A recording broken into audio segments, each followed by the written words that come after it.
Hello, everybody. Welcome to the media show on the Podtv network. We have some very exciting new news that's coming up. The Supreme Court is going to be rendering a judgment shortly on to what extent social media networks can ban people with views that they don't like. Specifically, I believe there's a guy named Robert Kennedy who jumped up and said, this person died of COVID-19, what do they call it, getting a shot for COVID-19, and apparently it was totally not true. But it doesn't matter. There's some people out there that like to purport, say, not true things. And how much does the truth matter? So, and the other thing we're looking at is Cera Week, and a person who's going to go to Cera Week. A lot of people don't even know what it is. It's the largest gathering of the top economic advisors and political advisors in the Western Hemisphere, second in the world only to Davos. And the person who's going to be joining us on that is Kim Calhoun. And I guess you're all excited about going to Houston, Texas to rub shoulders with the world leaders, even have a cup on it. Okay, great. All right. Tell us a little bit about oil and energy, everything that impacts our whole economy, all of our lifestyles, everything that we use, the utility industry, everyone will be there. We're going to be talking about all of the alternative energy solutions that are coming about, all of the new things that they are going to be doing, and of course regulations. But it is all the world leaders in gas, oil, and energy. We'll be meeting all week. I'm so excited about it. This afternoon, we have a team there. They will be in the press conference with the senators. So this is just very exciting. A lot of people don't realize this is where the decisions are made. And these people, they don't come here to play. It is 7 a.m. in the morning till 10 p.m. at night. And it's all work, Nick. It is not like all the other conferences, CES or Money 2020. Right. It is all work. We sit in meetings all day. People share what they're doing in other countries. People talk about the solutions, the problems. It's work, and it's in every language in the world. And I love it because you get to say what language you speak, and they give you a headset. And when you go into that room, there's a translator for whatever language is being spoken for. So no matter what, you get to hear and listen to and understand what's being said. It's amazing. Yeah, and the most interesting thing I find out is a lot of people don't even know what Cera Week is. But we have a really smart panel, so we're going to bring in some of our smart people who may know what Cera Week is. Bring in Rick Grosner from the Los Angeles, California area. Yeah, who's a member of the only Cera you know what it is Michael Cera, who plays kind of a Gen Z slacker in all his movies. No, Cera Week is bigger than that. Daniel Yergin on the. Okay, well, we got another smart guy out in Canada, Sasha Starr. Are you familiar with Cera Week, Sasha? No, unfortunately. Okay, see, this is what I'm telling you, Kim. Okay, you and I know it is the second largest, biggest, most powerful conference in the world behind Davos, and the biggest in the Western Hemisphere. Okay, but because it doesn't get any press other than Podtv, a lot of people don't even know what it is. So. No, it's packed full of the oil industry owners, presidents from other country, ambassadors, senators, just anyone who has anything to do with gas, oil, and energy, the regulatory part of it, and just sharing information globally. And they do this once a year. It's a high security conference. It will be surrounded by FBI agents, high level security, the Texas Rangers. I mean, you name it. It took a lot to just get our clearances, and we go every year. So how much is a ticket? 15 was the cheap ticket a couple of months ago. I think it's 20,000 now, and they've already hit maximum capacity. Okay, now how many of these? Now you understand. Not everybody gets in, Sasha, and if you can pony up 15,000, then you can go to Cera Week. Okay, so it's not for the hoi polloi. When you go there, how many of the oil industry people are like fat cats just interested in making more money, and how many of them are legitimately concerned with, doing something for the world? Well, everyone puts on the mask of being concerned for the world, and of course, they're all more concerned about their wallet. So, and been known to ask the really tough questions, and I'm looking forward to sitting down and hearing some of their excuses this year because when COVID was over, and we sat down and everyone was talking about, oh, there's not enough oil and that's why the prices were going up. That's not why the prices were going up. In fact, the first thing I heard when I walked into the room that year was we have plenty of oil, plenty of gas. Because we pumped during COVID, we never stopped, and we just stockpiled because nobody was driving anywhere, nobody was flying anywhere, nobody was taking yachts anywhere or cruise, no use of gas. So they stockpiled like crazy. So that excuse was the media drumming up propaganda for politics. Because I would even ask people, use your common sense. I mean, that was my question. No, that's a good question and everything. Hey, Kim, just really quickly on the network, we have a gentleman that I know Sasha knows as well because he started off actually on Sasha's show as well as doing other things. But he is a big proponent of hydrogen. And according to one of the things I saw in Reuters, as a matter of fact, Reuters just released this, hydrogen adoption will cost Europe, US, more than $1 trillion. So I know that Peter Bennett has been a big supporter of hydrogen, but apparently they're saying it's going to cost a whole lot of money because maybe they don't want us to go down that hydrogen route that I know that Peter Bennett has been a big fan of and all along those lines. But I was just wondering your thoughts about this big number that they gave because they said that it could be adopted, but it could could cost about $1 trillion. That's a whole lot of money. I think, they over exaggerate the cost for something like that. Just like they do with solar energy, they come and they give you a quote on your house and it's going to cost you $85,000 to $120,000 to put enough solar panels to run your house. Yet I do it with one solar panel and daisy chain a couple batteries, and you can run a 3-bedroom, 2.5 bath, pump your water, everything off of 1 or 2 panels. You don't need, $85,000 to $200,000 worth of solar. But this is how they scam you, make money. It's going to depend on some regulatory as well, and I want to see some regulatory standards because hydrogen can be dangerous. The other thing is, and that's a big conversation, but other countries have gone full hydrogen. Okay. Yep. And it didn't cost them that amount. They are small countries and they went full hydrogen. Hydrogen can do other things. It's not just creating energy from the vapors, but it's also can be the same tools can go in and clean water so that you clean water speaking with of it. that and everything, they had another interesting idea because I'd been reading on it since you told me about Sarah Week, because I was one of those people that didn't really know about it as well, even though I do know some people in Texas that are involved in oil industry and involved in some other industries like that. But apparently the ExxonMobil CEO, Darren Woods, said Monday that his company has started a pilot project to capture carbon directly from the air. So apparently they're using a new technology application to try to capture carbon more economically from lower concentrations. And they've also said that they're going to extract, and this is going to be really big, it might hurt some of the African nations, but apparently they're going to extract lithium from brine. And last time I checked, brine is like definitely there in the sea and everything. So I guess they're going to extract it from those animals. Don't know how the animals are going to feel about it, but they're going to extract it from brine. So any thoughts around that? Because that's something that apparently Exxon is saying that they're going to do. They're going to the oil companies, they've spent a lot of money on PR and spreading BS, and so it's hard to. Where energy goes often depends on where the lobbying is. Ethanol, which is fuel from corn, it doesn't work. It takes more energy to make ethanol than you'd get if you just went ahead and just used that energy. But because the corn lobby has a lot of money, then we do ethanol.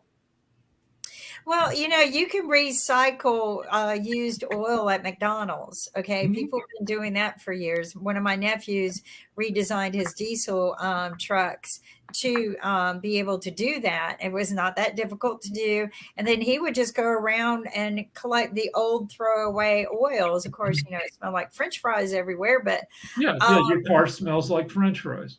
Yeah, but other than that, he was upcycling, as I call it, reusing oil that was generally disposed of and thrown away.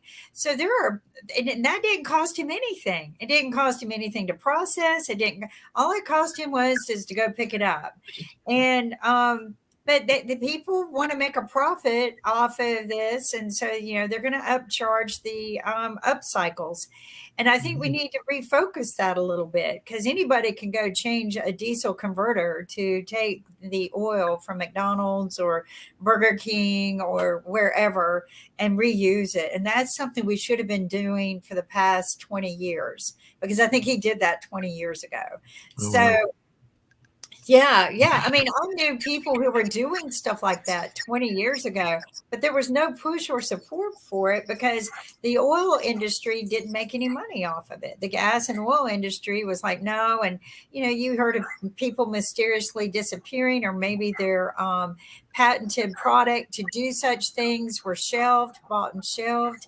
So if it doesn't line the pockets of the gas and oil industry, you can be assured that they're going to make sure it doesn't. Well, LA famously had its trolley system shut down to make way for freeways and cars, because the auto industry and the oil industry wanted everybody driving every place. The movie Who Framed Roger Rabbit, as crazy as it is about the plot to shut down LA's public transportation in the 40s. Hey, Rick, it goes beyond that and everything. I brought it up in this show, and I'll bring it up again.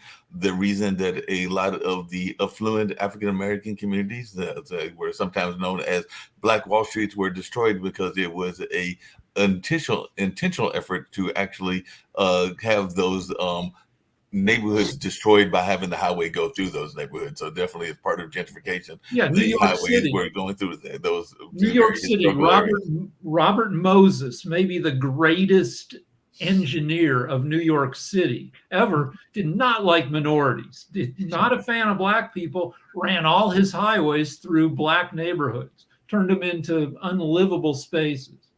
Yep, and that was definitely something we saw in a couple of places and all along those lines. So definitely that is known. By the way, I love the way they describe Zero Week. It's formerly known as the Super Bowl of energy, and I know that you're a big fan of energy and everything, but I was just curious, and maybe Sasha's got some thoughts around this, but I remember decades ago, my dad actually built a geodesic home and everything, and the home is now, I don't even know where if it is around, it's probably been like torn up by grass and everything else, so it doesn't exist anymore. But this was probably in the 70s or the 80s that he built. I think it's the 70s now I think about it. He built that home, but that was a form of housing that was seen as being more environmentally friendly, because my dad was into Mother Earth and Progressive, I think it was the name of the magazine and everything. So he came up with this idea, and he built it with definitely Mom. I think they might have had some friends that built it as well. And as you know, Kim, some of those homes can be very much more environmentally sound and more even kind of like economically sound as well, because they can definitely have some things that you were just talking about, solar, that are more economical, can definitely be more cost efficient. That's the word I was looking for. And Yeah, all along those lines, but unfortunately they are not that popular now. And to your point, the rental industry and the apartment industry aren't going to have a lot of people trying to build those type of homes, because they aren't as popular for them, because they can't make as much money off of them. I grew up in a hippie town, Boulder, Colorado. So in the 70s, we had quite a few geodesic dome houses. And yeah, they probably save on materials, because the shell itself provides its own bracing. Right. But they're also a pain in the butt, because you're basically living in a giant igloo. And it's nice to have rectangular rooms to put your furniture in. Yeah, I agree with you, Rick. We when I was younger, we looked at the domes as an efficient way to live, but I didn't like the circular rooms at all. No furniture fit. But I want to tell you something as far as the Super Bowl of energy. There'll be more money at this event probably than there was at the Super Bowl, or even spent on the ads at the Super Bowl. This event is all of the oil and gas industry the owners and everything. But, let's talk a little bit about, if you want to go alternative, there are many states that are regulated and they make it illegal to install alternative energy factors such as solar unless you go through the utility company first. And then, of course, you're going to have to pay big fees. But it's illegal if you decide to go off grid and you have no connectivity to any of the utilities at all. It's illegal to do any of that, especially if you do not contact your utility company and make arrangements to pay them. So I just want to say that we need to, get that fixed first. Florida is a state that makes it illegal.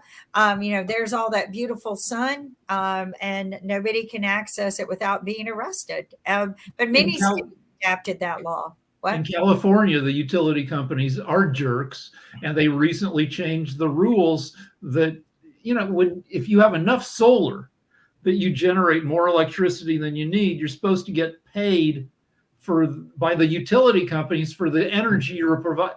The utilities here just change their rules so you don't get as much money back, and it makes solar a lot less feasible for a lot more people. Well, the thing is people don't understand. Solar is not what they quote you. Solar does not have to be. I have a friend who patented some ideas on solar and uses of solar, and it took one panel, and it was the way you daisy chain your batteries, and it ran his whole house. One panel, not 20, not a rooftop full, one.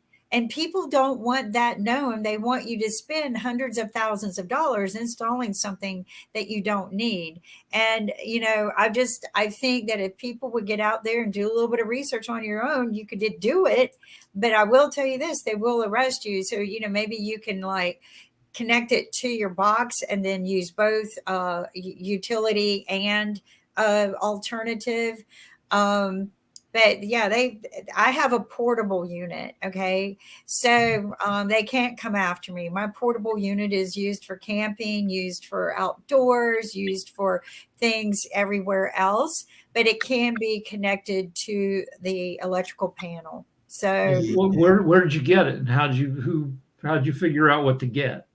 I'll send it to you. I'm trying to help somebody get their business going for many, many years. And I think now's the time to do it, because it would be unfair for me to share with everyone when he built the patent and everything, but I will share with you. Okay. That makes sense. Hey, Kim, just really quickly, because like it's not that hard to do.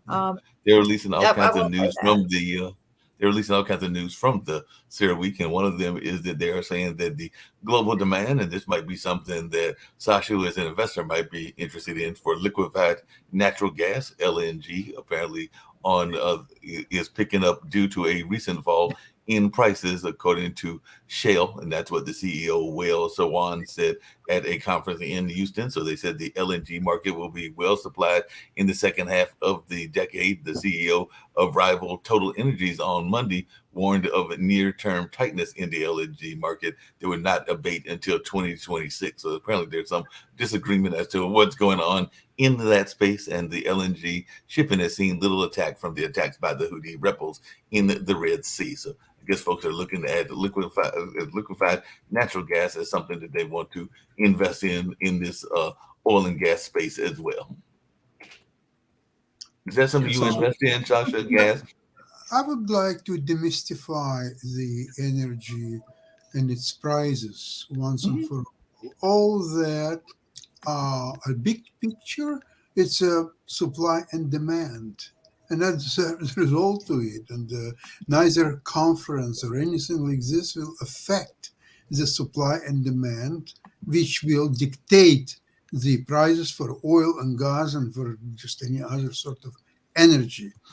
Now, the question is whether it's politicized enough, and whether in certain circumstances the prices could be manipulated.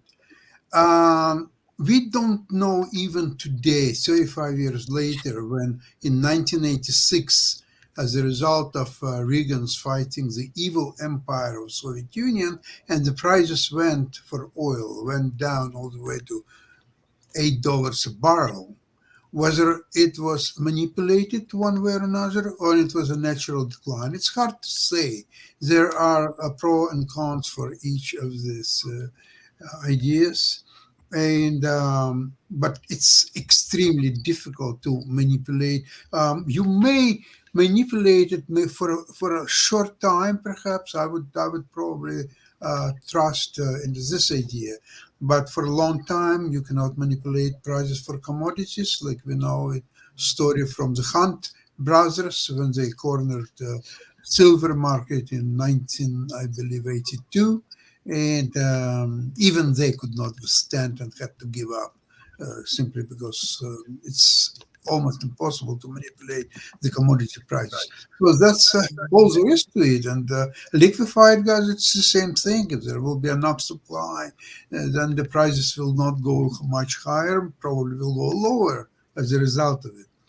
To Hey, me, Nick, question for you, because there is a major thing, and they're going to, I guess, talk about it during Sierra Week as well. But law gets involved as well because apparently the Exxon Mobil folks are saying that they are not challenging the Chevron Hess merger because apparently Chevron has got a $53 billion acquisition of Hess and everything. So definitely there seems like there is some concerns about the rights to oil in Guyana as part of this whole conversation. So I was wondering if you ever dealt with any of these kind of merger type of conversations in your own legal background. Even though I know you're a pension attorney, I didn't know if you ever dealt with merger talks as well, because apparently this is some major mergers that are taking place that could impact the cost of gas even.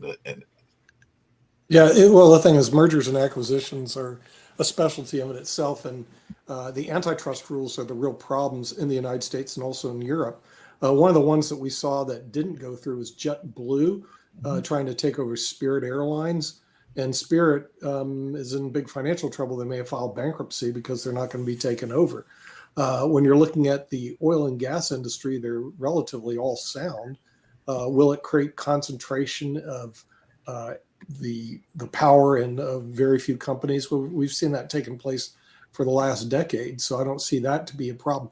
I think the real problem that the energy industry faces is the renewable energy, and the thing is, what are they going to do about renewables? And that's where you're going to see a lot of the problems on a going forward basis. In other words, will renewables catch up and defeat the finite energy that we see that comes from like oil and gas? Hey, Nick, they're trying Sarah to conference, which is huge. What really gets me, Kim, is Sarah is huge, but Nick, the they're vast trying to majority fight of you on that. Americans, the vast majority of Americans know nothing No, we about know nothing about it. Sarah But Wing. Nick, they're trying to fight you on this because apparently the Saudi Aramco chief executive Aman Nasser on Monday, that would be today, pleaded for the global industry to shift its focus from leaning too much on alternative sources to reducing emissions from traditional hydrocarbons. So he's actually kind of said that maybe we need to get away from all of this talk of wind and solar and some of the other things that folks are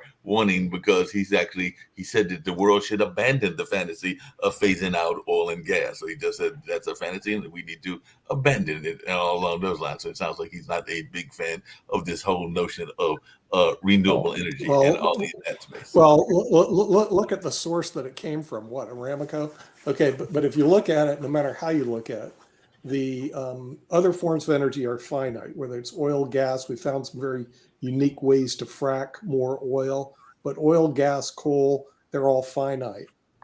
Currently, wind, solar power, hydroelectric power is not finite. So I hate to say that he's wrong, but he's wrong. And he also has a conflict of interest when he's talking, because he's talking for the benefit of his own industry, which is always a problem when you go to an industry conference like this. How much are these people being objective, and how much are they talking about to support their own particular agenda, which is their industry? But this conference is also going to be politicians, so it'll be very interesting. An interesting mix of politicians and CEOs from major companies like Shell, CEOs from companies like Hess, CEO from companies like ConocoPhillips, whose biggest job is to make sure that they keep their jobs.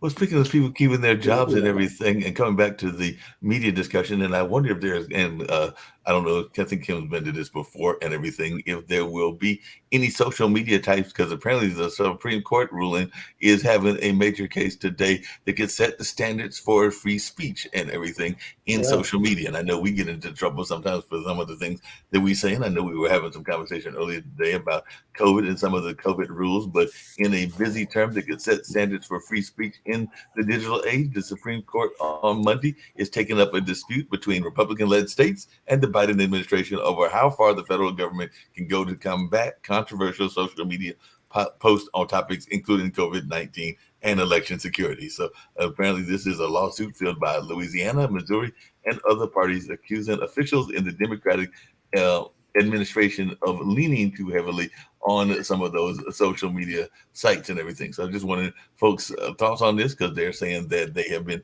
leaning on the platforms to unconstitutionally squelch conservative points of view.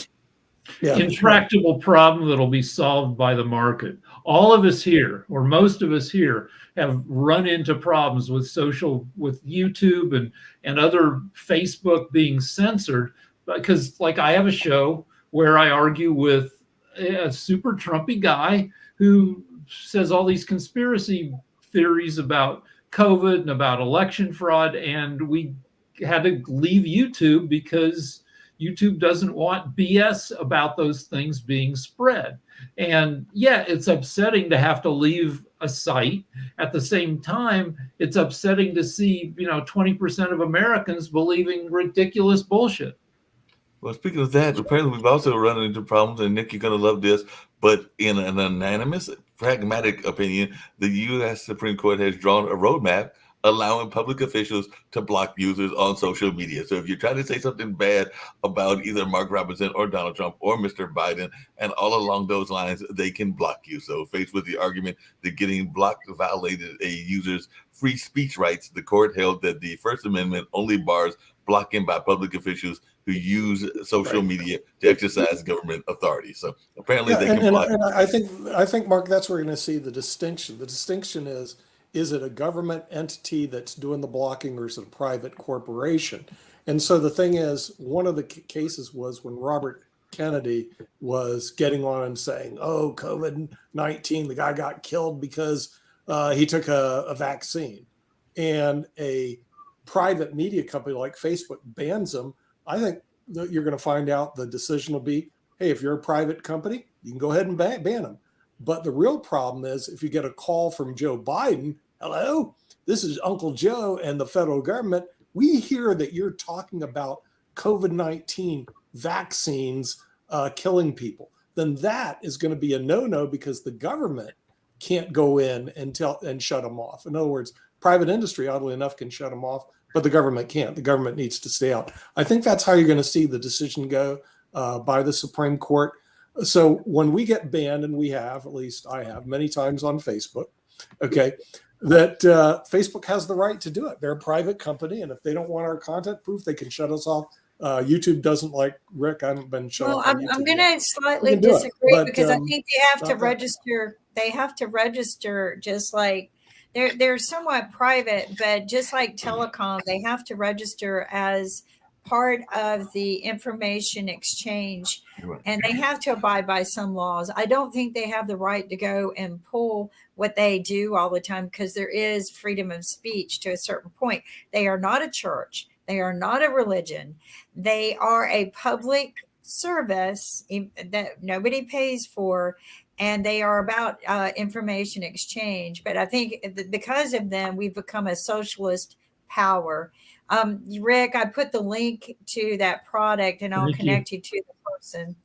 Thank you. Appreciate it. Yeah. But I'm going to have to run. You're also know what, you're going to watch us on Cera Week. Are you going to? By the way, Ken, before you leave, where can they see? Will we be doing special reports from Cera Week, and what time will we be seeing these special reports? On World Politics, we should be broadcasting a lot of the shows. We're leaving Podtv Live, running some other things. So World Politics, and then we will post it as a VOD for a while, so you can get it on our website. And Nick will be running the panels for us. I think we start tonight at 5:40 5:40 p.m. Texas time, they will be doing a press conference with the senators there that you had to a special RSVP for certain journalists only. And I know that our journalists were accepted, or at least one of them was. So we're going to be running at 5:40 tonight, then our time. 5:40 Texas time. That's 6:40 this time. 6:40 our That's time. Okay, we're going to be running yeah. the So, and then okay. I'm going to be trying to wiggle my way out there. So, but hopefully, I see you guys while we're talking live there this year. So take care. There's a media issue that's got everybody on X/Twitter in a tizzy, which is yesterday Trump at one of his rallies said there will be a bloodbath if he's not elected. Yes. And then he was kind of talking about the auto industry. So Trump apologists were saying, well, no, he was just saying there would be a bloodbath in the auto industry economically. And then people on the other side said, no, it's a dog whistle, just getting his people riled up, getting ready to get violent if they don't win the election. So that's still a big thing going on. Hey, Rick, speaking of dog whistles, one of the things I've heard it for years, and I'd love to hear your thoughts about it. I hate to tell Sasha this because one of the notions is that people will be heading his way and everything. But I know that every time that there is a contentious election, there is usually this notion that there will either be riots in the street if the opponent, if the person that is perceived to be the wrong candidate loses or wins, or however you want to phrase it and everything. But then there's also this notion that sometimes people will say that if my candidate doesn't win, I will move to another country. I know Nick has talked about that regardless of who's the candidate, he's going to move to Spain. But I have heard people literally say that if the Biden doesn't win, that they might move to Canada and they might be moving into Sasha's backyard and everything. But I just wondered what our thoughts are, because that's been going on for at least the last 3 or 4 elections, and I haven't seen that many people move. It's tough to move to Canada. That's right. Yeah. Well, what Rick is saying is the real problem. Some countries are more difficult to move to. It's not that easy. See, Spain has a very open immigration policy right now. And like Sasha knows, I think Marin, one of his friendly chess players, recently moved to Spain. I was actually looking at Portugal, but Portugal, when they opened up and let people move in because you can get on what they call these economic visas, then they shut it down. They had too many people moving to Portugal. Spain just hasn't shut it down yet, so you can get some these famously unsavory like oligarchs moved to Portugal, and I don't. I think also you're talking about a fairly nice, affluent country to live in. Same with Spain. So it really deals more with the immigration policies of various different countries, and some can be very, very tough, like Canada. So Canada, I agree with you, but I just want to know from Sasha that if Trump wins, and he's predicted that Trump will not win, even though you've predicted that Trump will win. But if Trump wins, will you be able to find a house for me, Jatovi, and Kelly Jones to live in and everything in Canada? Because we three might be moving to your neck of the woods and everything. So I just wondered, will you have some housing provided for us should Trump win? Well, Mark, I don't want to disappoint you, but indeed, Canada is a tough country to come legally and settle because of various reasons. Number one, there is substantial bureaucracy for people to move legally to Canada and to get some kind of a permit just to live and work, and everything else is here. Now, the climate is not the greatest here, as you know by now, although last winter was really pretty warm and pretty good, but still it's much colder in winter at times than in US. Now, the property quite expensive, even if you want to rent something. It's true. In desirable area, I mean, it's very, very difficult. I have a family there, actually my distant relatives on my son-in-law side. They just moved about a year ago. They moved from Moscow to Ottawa, but they're on the English side, not French side. So that's a little bit easier. And they both know English very well.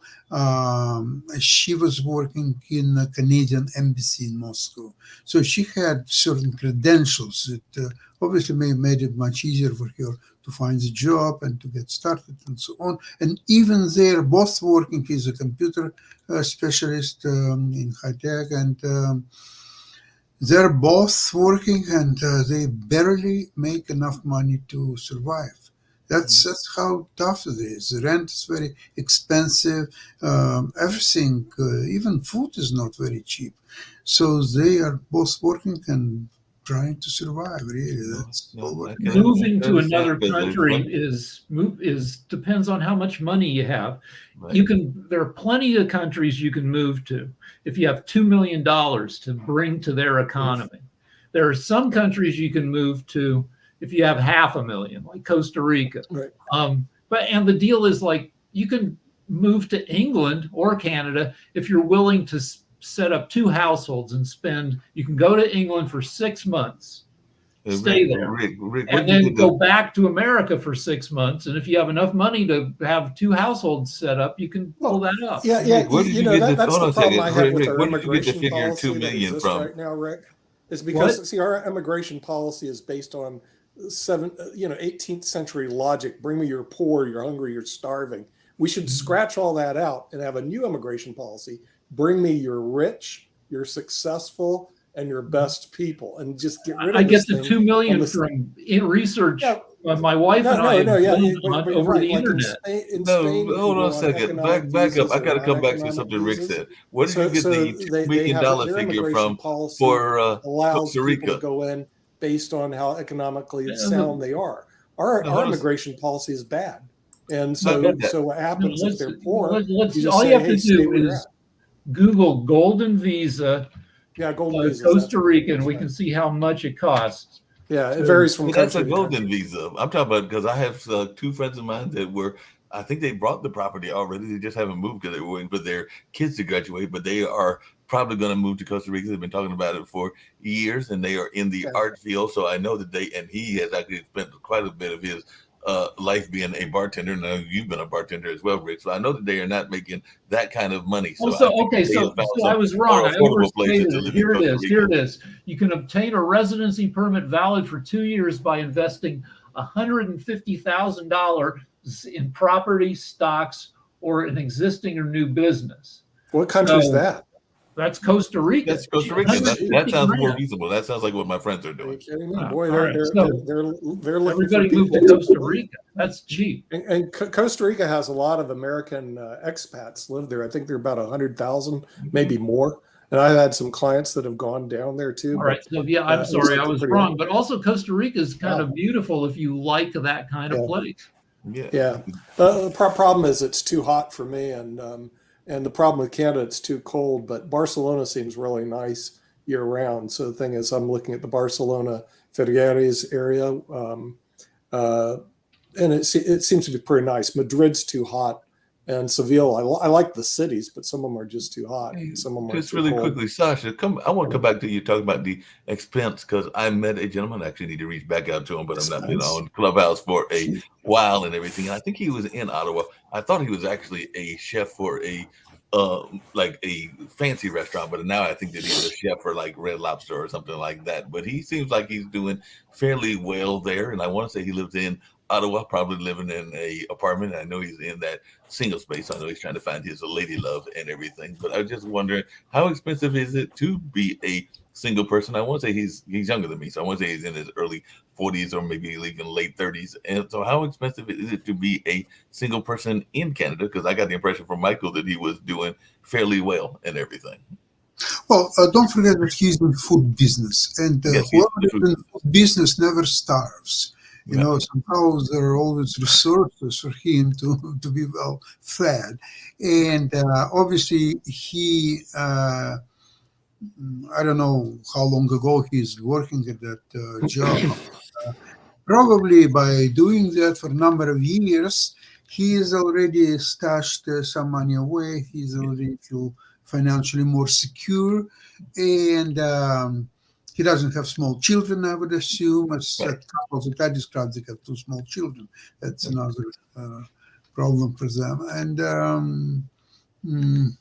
so I think I would believe he is quite comfortable. Yeah, Yeah, that's one thing the that was Depending on problem where with a in lot of Canada those you live. countries, Vancouver's super expensive. Chinese investors. Vancouver's very expensive. But if you Right. live in Yellowknife, I'm sure it's pretty cheap. Correct. Yeah, or Saskatchewan or somewhere like that, it's pretty cheap. But overall, Labrador. Canada, I've looked. Canada is really an expensive place to live. It's just like in the Caribbean, it's really expensive in the Caribbean.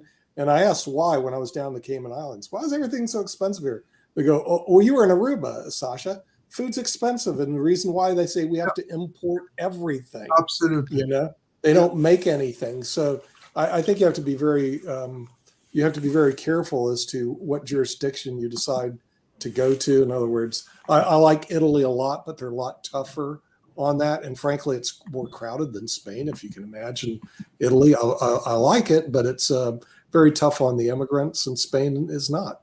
So Spain has changed a lot.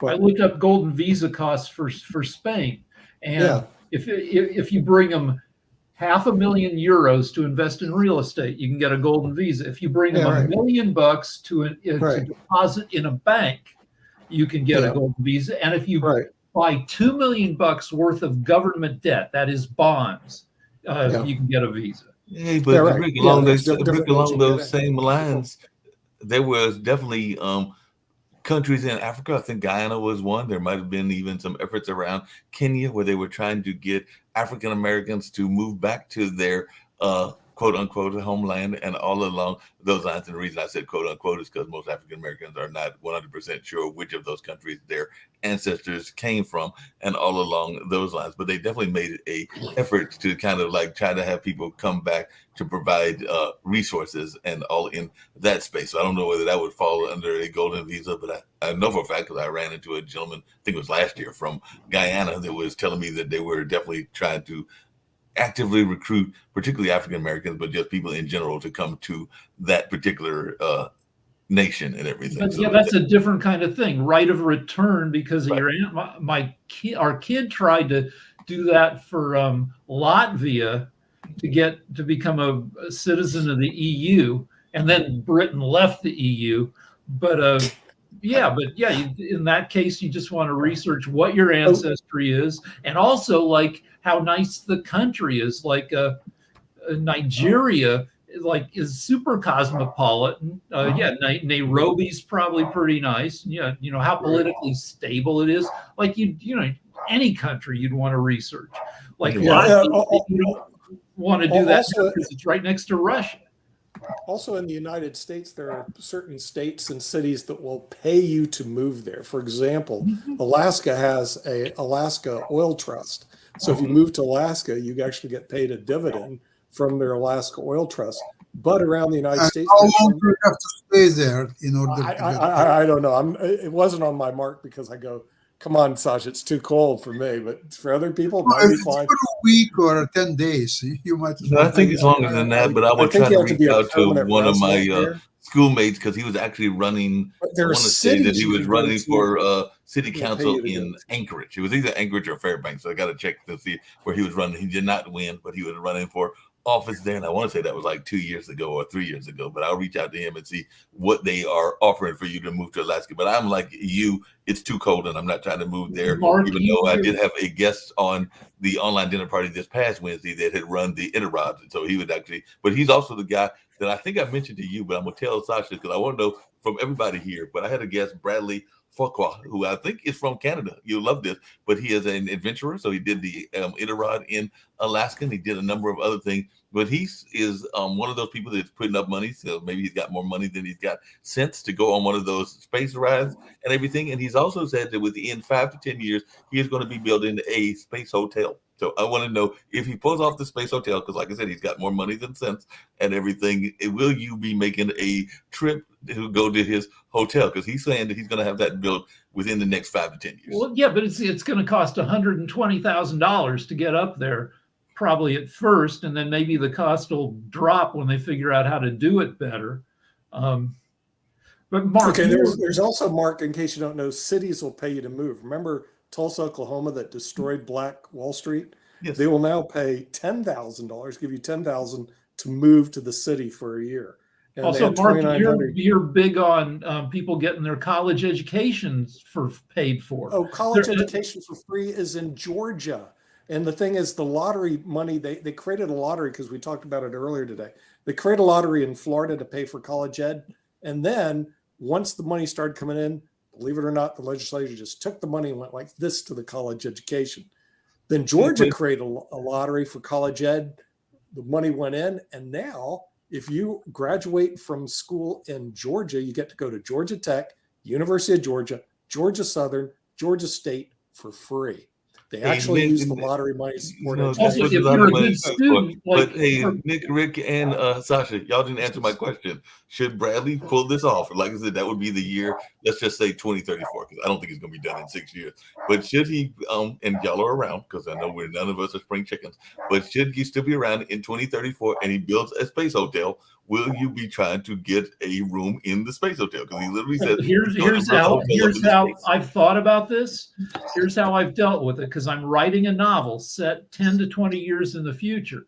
And in the 20 years from now, it'll cost the equivalent of about $19,000 to go up to the hotel for a few days. Still a ton of money. What's cheaper is to go in virtual reality, that they hook you up to a robot that's already in orbit, and you go debauch yourself remotely. You put on, the VR things and the teledildonics, so you can go up there and it feels like you're getting laid, and you're doing it all from some like bed that you're lying on and experiencing. And that's the cheap way to do it. That kind of vacation cost you $4,000 instead of $19,000.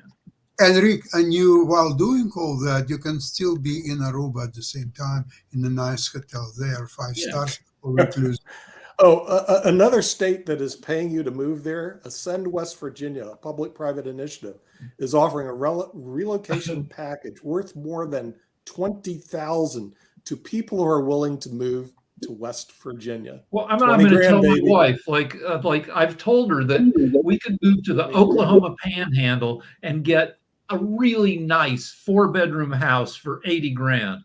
And she's like, yeah, but Oklahoma. But I'm going to tell her West Virginia. And the only thing is, that we go to West Virginia and, we go there and we get paid and you can buy a nice house. And then you go to the diner and somebody says, what are you, Jews? And we're like, well, yeah, if you could put up with that's going to be the case. Just really quickly, because I want to get to something that I mentioned All World Edition, but I want to hear Sasha's stance on this and everything. I had sometimes I'm watching TV and I was watching the basketball game. So after the basketball game was 60 Minutes, and I did see that report about the dissident couple that had been working at a radio station in Russia, but when the war started, they were not fans of the war, so they were actually broadcasting that the war was a unjust war and everything. But then they were shut down. But after they were shut down, they moved outside of Russia and basically have been broadcasting on YouTube. I wish I could remember their name. I guess I could go back into the 60 Minute and find the name and everything. But I just wanted your take on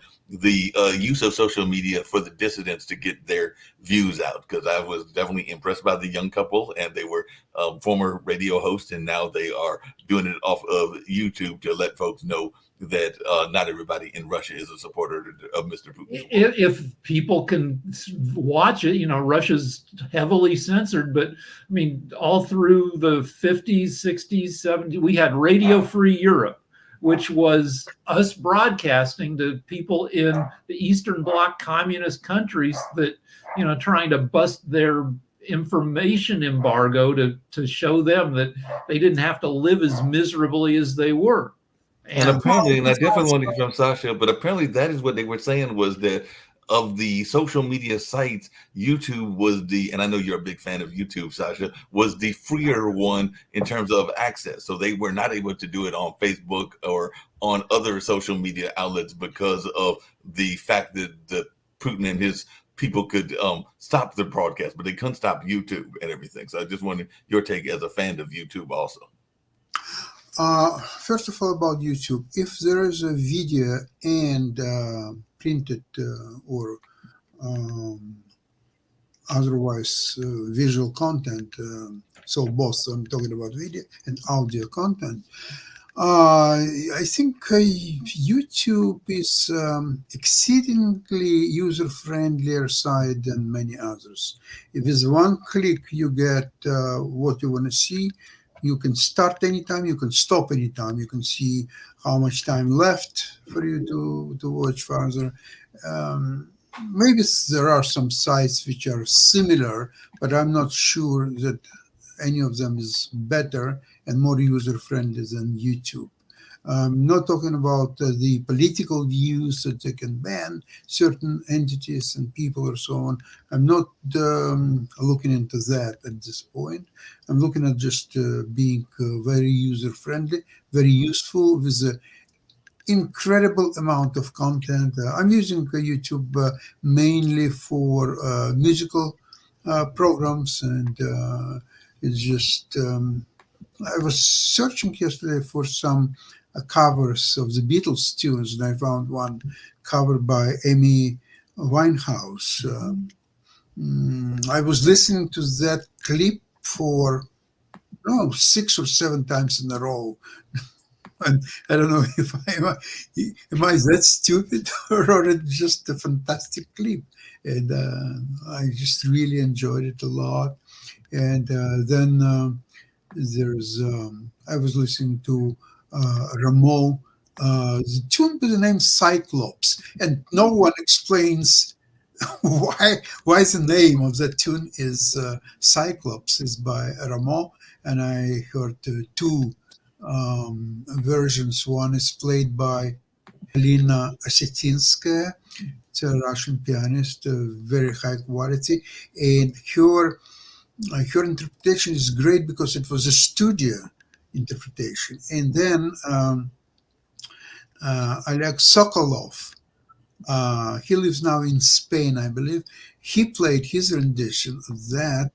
It was a little bit slower version, but so more musical. I think Osetinskaya was a little bit too mechanical, although it's my taste. Now, the quality of that recording was not that great because it was during the live performance, but still very pleasurable, and I just enjoy watching both versions. And now, speaking about the sites, first of all, I would like to add that before the collapse of Soviet Union, there was also BBC, Russian broadcast, which were very popular. Of course, Voice of America, and many others. Now, today, of course, it's not enough. Today, you need something, YouTube presence, and so on. And there are quite a lot of sites, including one is run by Khodorkovsky, the arch enemy of Putin, and many others, including, I think this TV station is Rain, but they are now, I think they're located now in Latvia, and they're broadcasting from there. That is the one. Yeah, I'm pretty sure. And but I'll tell you, Putin's grip on power is time, not tomorrow, but right now at this time, is unparalleled. I doubt Agree. in history of the world, maybe only Genghis Khan and perhaps Alexander the Great had the same grip of power as Putin enjoys today in Russia. Well, I mean, the best hope for Putin is that he's 70 years old, is that he's going to pass away, but like he looks pretty healthy. There was some wishful. He's youngsters, and he could easily run United States. If you're looking for a third candidate, offer it to Putin. And so make him the no labels candidate. So I don't think that David Walker is going to. He would have no problem taking over the United States. Yeah, he would have a serious problem there. Just really quickly, because the other thing that I saw in that 60 Minutes piece, and I think I mentioned it on World Edition, was there was, and we've even seen it in the U.S., what are our thoughts around when people use alternative media? Because definitely, as I mentioned, I think it was a signage that showed some of the carnage, similar to like the videos that Ivan gives us and everything that we're playing when the train was stopped. And literally the train is stopped for, I think, about an hour as it is heading to Latvia, if I remember correctly, or maybe it's heading to Lithuania. But it's a train ride that the Russians have to go on regularly and everything. So they were thrown by that image, and I'm sure that they are seeing regularly some graffiti and other things on the train, and even some posters. So just wondering our thoughts about alternative media as a way to get the message out there.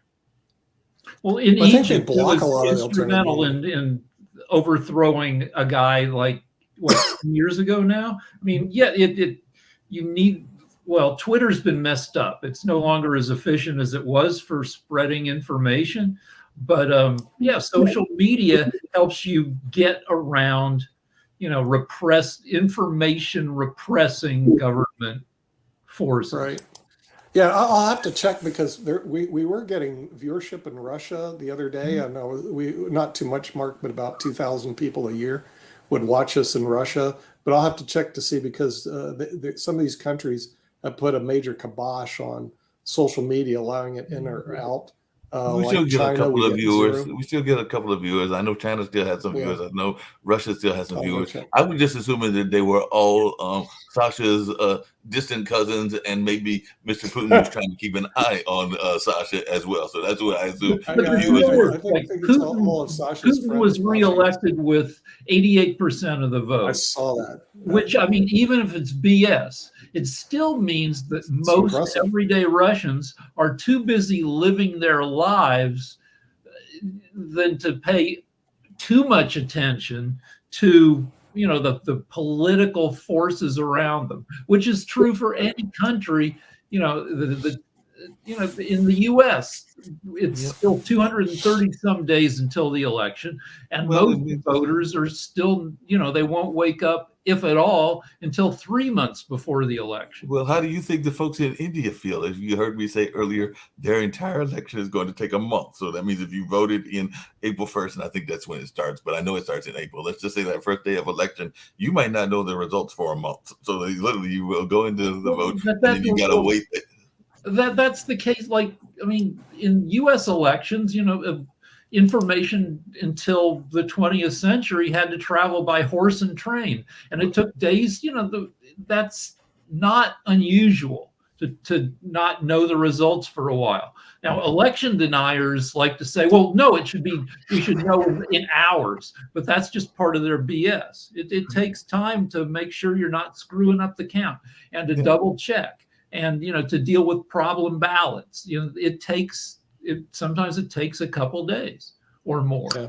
I don't know how it will affect election one way or another, but I just picked up latest news on TV is that Trump's lawyers announced that there is no way that he would be able to pay $495 million. What? Is that true though? Yeah, no, it's all over Twitter that nobody's going to give him a bond, where he's guaranteed by collateral. He says now, what Trump says though is often BS. So maybe he's just trying to get a better deal. We may have a serious first, and I know we've come close, but it's never happened yet. So, Nick, if your prediction is correct, we may have the first sitting president in the ever in history that is in jail when he is elected and everything. So I don't know. Can you govern the nation from a jail cell? That might be the strict question that gets answered and all in that space. Oh, there's nothing in constitutions that would forbid president govern from the jail, and the jail would be. I already know that it's West Palm Beach. It's the closest jail to Mar-a-Lago, and it's very comfortable, nice jail. And I think he will spend there a few years, probably not. But by inability to post a bond, it doesn't spell any jail time at all. It just will be beginning of collapse of his real estate empire, because they already know the first buildings which will be liquidated. The first one will be the address 40 Wall Street. It's a nice building. Hopefully it will fetch some dollars. But again, nobody knows if equity in that building is unencumbered. You could have by now 4 or 5 mortgages and that, and all kind of liens and registrations, and just so well, we'll know that for sure. I Yeah, think we'll know very very soon. shortly. So there was a guy 120 years ago, Eugene Debs, a socialist, ran for president from prison and got several percent of the vote. You know, he was the most successful socialist candidate in U.S. history. In one election, he got 6% of the popular presidential vote. And for what he ran several times, and during one of the elections, he was locked up. Sharif that has joined us. I've not seen him in a while and everything, so he's popped in just really briefly. We're actually winding down because I know we've got the timeshare show as well. But Sharif, we were talking about media and everything, so I know you've got your show going. So if you just want to give a plug for that really quickly, and the other thing I was going to mention to Nick as well is that the Utah governor approved an overhaul of social media laws meant to protect children as the state fends off multiple lawsuits challenging that constitutionality. So maybe we can talk about that on World Edition or on next week's media show. But before we get out of here, Dr. Sharif, it's been a minute since I've seen you and everything. And I've actually got a new Facebook, so I've got to get you that new Facebook so you can send me invites and everything. But hope you are doing well. And if you want to just share a little bit about your show before we get on out of here. Yeah, thank you. Thank you for giving me opportunity. And after a long time, I joined, and I want to give thanks Nick Palveda to invite me, Sasha, and Mark Lee. Yeah, social media and all of the media playing a very important role. But things is that social media definitely play a role both developed nations, emerging economy, many people involved with that particular issues. Uh, but I find that social media also need to improve, especially the people right now, how they engaging with the media, social media, that is very important, and how they bring the outcome for their society, that is also important. Especially as I am academician, I strongly engage with the academia. I'm very honest with you. I find the new generation, those who are engaging with the social media and these kind of things, they have some sort of perceptional issues, perceptional problem, cultural issues. Knowledge is definitely very important things, but somehow many of the people, especially my student and the youth community, how they utilizing the social media, uh, this is very alarming. How media actually representing different kind of people, this is also alarming. That's why I believe that uh, we need to be very much careful about the utilizations of media. On the other hand, media also has many good things.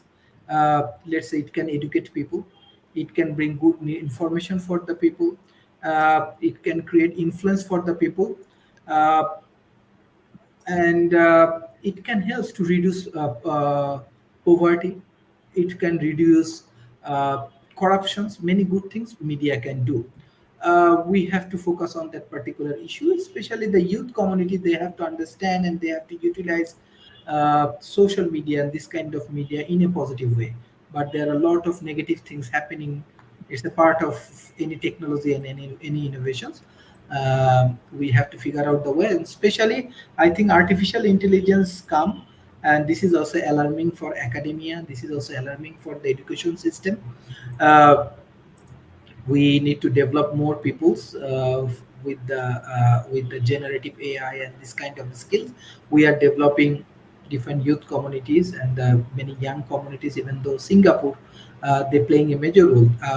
They say that those who are uh, more than 40 years, you come to the institutions and take training for AI and artificial intelligence. I like this model, what I get from Singapore, because we have our own innovations. So we are working with Dubai, Singapore, Australia, and soon we will launch our program in USA and in Canada. So thank you to give me the opportunity. I want to give special thanks to Mr. Nick Palveta because he first trained me how to use social media in a positive way. So he is actually one of the good mentors, good professors, and he playing a leading roles in this industry. So I love to learn more from Professor Nick Palveta. Thank you for the Yeah, opportunity. and we want to thank Dr. Sharif and his great program, the World Talent Economic Forum, which is covered on the Pod TV network. So you can see it here on Pod TV, all the way from Bangladesh, Singapore. He travels all over the place, in Indonesia, wherever Dr. Sharif is. But we're going to be leaving here today. We want to thank our viewers, not just in the United States, but around the world, and our paltry 2,000 viewers that are in Russia that still watch our show. But thanks for watching, and we'll see you next week on the Media Show. Take care. Bye-bye.